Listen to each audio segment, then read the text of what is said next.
भुवनेश्वर बालीयात्रा सप्तम संस्करण 12 रु 1200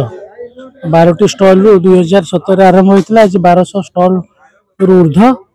ता सहित स्मार्ट सुरक्षित और स्वच्छ बालीयात्रा करने प्रयास थिला अनुष्ठान। तो सरकार सहयोग शासन प्रशासन विभिन्न विभाग सहयोग रे बालीयात्रा खूब सुंदर भाव में परिचालना होती एवं सफल होती। मु निरंजन साहू भुवनेश्वर बालीयात्रार एक सदस्य 25टा आम बहुत शुभंकर थिला जेहेतु भाईचारार पर्व आमर समस्त मन खुशी अच्छी 16 वर्ष आम गोटे चिंता कलु जे कटक मु भी निजे जाइए आम 4-5 जन जाइए स्टाफ जद्वारा से भिड़र नियंत्रण अलग प्रकार थिला। आम से चिंता अनुभव कलु जे ना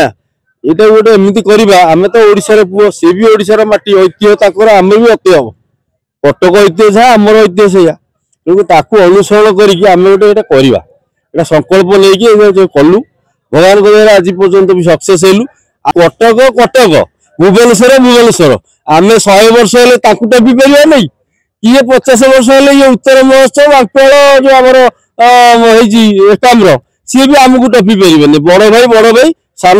भाई कटक आम बड़ भाई आम हेलु सान भाई अनुसरण कर आम बर्तमान लोक आगे ये कराऊँ परिड़ा भुवनेश्वर बालीयात्रा पेयर अच्छी 9म वर्ष 7म संस्करण